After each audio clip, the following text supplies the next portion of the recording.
Okey. Pertama sekali kita perlu ada satu stance lah ataupun satu pandangan yang agak jelas antara aktiviti tuition ni. Beberapa pandangan yang diberikan oleh kebanyakan pendengar ataupun penonton dan juga rakyat adalah sesuatu yang sangat positif. Okey. Bermakna tuition sebenarnya adalah merupakan satu aktiviti yang perlu ada, tetapi dia mestilah bersifat complementary, sesuatu sifat hanya untuk nak menyokong ataupun nak menambahkan lagi apa yang sedia ada. So ni dalam konteks ini kadang-kadang masalah juga timbul. Saya nampak yang pertama sekali masalah di segi ibu bapa itu sendiri. Apabila wujud keadaan di mana ibu bapa berkecenderungan untuk nak mencatat, memastikan, itulah dalam konteks memastikan anak-anak itu mencapai kejayaan yang paling baik, ataupun dalam masa yang sama untuk mengelak daripada gagal, maka dia menganggap bahawa anak ini perlu diberi ni satu lagi elemen-elemen tambahan. Dan kalau kita lihat memang betul lah, sebab apa? Sebab fitrah kanak-kanak ni especially memang di peringkat daripada JAS 1 sampailah kepada tingkatan 5, kebanyakan anak-anak kita, malangnya lah remaja kita adalah merupakan remaja yang lokus kawalannya adalah lokus luaran. Dia jadi bagus kerana desakan daripada orang luar. Dia bagus kerana leteran mak bapak dia. Dia bagus kerana pujukan mak dengan bapak dia. Jadi bagus kerana dorongan, sokongan daripada orang luar. Bukannya dalam diri. Jadi kerana itu, maka secara tidak langsung apabila pagi aktiviti sekolah, maka petang mesti ada satu aktiviti lain yang dapat membantu. Jadi kadang-kadang mak bapak yang beruang tu kan, yang ada kuang, yang beruang tu, yang ada duit tu, dia sanggup untuk keluarkan sehingga 200-300 ringgit kan. Bagi dia 200-300 ringgit adalah untuk bukan setakat untuk nak memberi input kepada anak tu, malahan satu sistem untuk nak nak mendisiplinkan anak-anak kan, supaya anak-anak akan nampak, mempunyai persepsi bahawa kalau dia paginya pergi ke sekolah, petangnya dia pergi ke kelas tuition, secara tidak langsung dia akan dapat mengurus masa pembelajarannya. Itu masalah di kalangan ibu bapa. Tetapi masalah juga timbul di kalangan guru-guru pula. Guru-guru di sinilah bermakna tuition itu bukanlah merupakan sesuatu yang tidak boleh kita tolak, sebab ia adalah merupakan satu industri. Memang betul pandangan salah satu daripada rakyat tadi kan. Cuma masalah dia sekarang ni, guru dia kena tahu dia punya core business dia apa dia. Dia tugaskan, dia dilantik sebagai sebagai guru yang untuk mengajar. Dia dalam proses dia melaksanakan tugas, di sinilah dia perlu.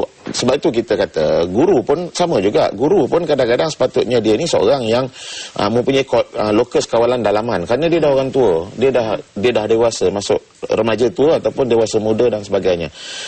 Kalau nak ikut secara logik, dia adalah merupakan seseorang individu yang sepatutnya tahu apa yang sepatutnya dia buat, tahu apa yang sepatutnya dia tidak buat. Dia tahu apa yang patutnya dia bertingkah laku macam mana dan juga tidak macam mana kan. So dalam konteks inilah, untuk nak bertingkah laku, guru-guru tu perlu ada kod etika. Di sinilah datangnya kod etika, nilai dan etika, dia punya prosedur kerja dan sebagainya. So berasaskan kepada situ, malangnya ada guru-guru ada kod etika tetapi dia tidak ikut. Bersama saya ada beberapa kod etika yang asas pada guru, ada 22. Daripada 22 yang berkaitan dengan tuition saja ada 12. Ada 12, memang banyak. Jelas menunjukkan, sebagai contoh, guru tidak harus bertingkah laku sehingga menyebabkan hilang kepercayaan orang ramai. Guru tidak harus berlaku hingga hilang, orang rasa bahawa maruah diri dia hilang dan amanah berhubung dengan keuangan. Wang ringgit akan akan terganggu tentang kejujuran dia. Yang paling penting dekat sini saya tengok, guru tidak harus bertingkah laku untuk merosakkan kepentingan muridnya. Okey, dan mengiklankan. Guru tidak harus mengiklankan dirinya untuk kerja tuition atau pengajaran persendirian. Itu adalah merupakan kod etika yang jelas ada. Tapi masalah dia, itulah dia separuh daripada guru ni, dia tidak memahami. Dia sedar tetapi dia buat tak sedar. Dia tahu tapi dia buat tak tahu. Dia faham tapi dia buat tak faham. Sebab tu dia melanggar kod etika ni. Kebetulan pagi tadi kita bercakap tentang wang lah, beruang. Beruang. Wang dan duit juga ya. Dan kita tak dapat dinafikan. Kita tahu bahawa pulangan bagi guru-guru yang menganjurkan kelas-kelas tuition ni lebih lumayan berbanding dengan tugas rasmi mereka di sekolah dan ataupun institusi pengajian tinggi. Dan saya tahu juga ada di kalangan mereka yang menganjurkan kelas-kelas tuition yang tidak mahir. Sekadar lebih kurang ikut pada teks lah, itu saja. Jadi macam mana kita nak memastikan bahawa misal katalah ada keperluan, ini pun atas permintaan, dia pun ada rasa tanggungjawab kemasyarakatan dan sebagainya. Dia kata, cikgu minta tolonglah sebab anak saya lebihkan, perlukan lebih sikit tempuan, boleh tak berikan tuition. Tapi dalam kelas bukanlah kata 40 orang ke apa, satu dua saja. Jadi bagaimana kita nak berikan garisan tu, okey, setakat ni je boleh buat dan jangan sampai menjejas khidmat mereka sebagai guru secara rasmi.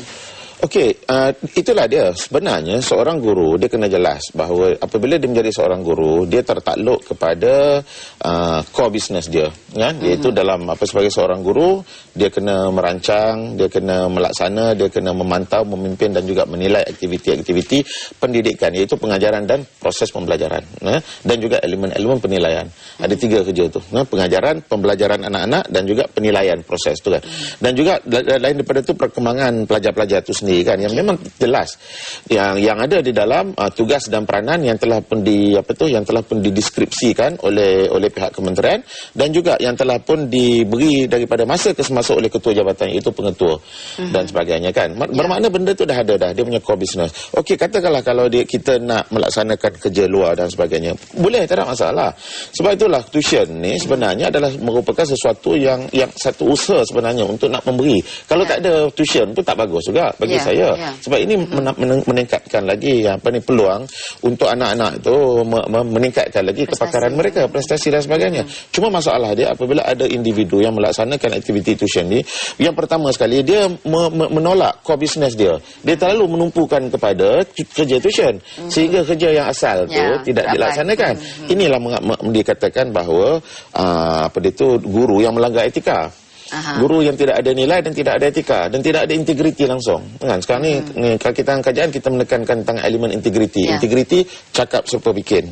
Itu keadaannya. Dan kita juga akan tahu bahawa tuition ni, dia lazimnya orang buat kelas tuition dia ada 2 dia punya motif. Satu motif untuk nak membantu kesukarelawanan. Okey.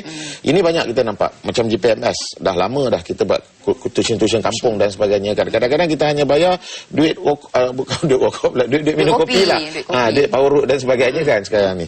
So sekarang lagi satu lagi motif adalah untuk nak mendapatkan keuntungan, kekayaan, kan. Nak mendapatkan, sampai kita dengar baru ni baca dalam News Straight Time, ada mampu untuk beli harta, mampu untuk enjoy RM80 satu subjek. Betul.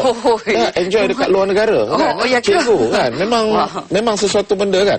Jadi dekat sinilah pada pandangan saya perlu ada, kalau dia seorang yang profesional, seorang profesional sebenarnya salah satu daripada cirinya mementingkan kliennya. Kliennya dekat mana, kan? Tetapi katakanlah kalau dia sengaja mengajar benda yang tak orang kata hanya mengajar 50% dekat sekolah. Lagi 50% kalau you nak, you boleh datang dekat tempat tuition saya. Ini adalah merupakan cikgu yang tidak ada nilai, tidak ada etika, tidak ada integriti, ataupun kalau ada pun dia ada 2 adab. Satu adab sekolah, satu lagi adab diri dia. Orang yang mengamalkan 2 adab kita panggil baik adab. Kalau dicepatkan jadi biadab.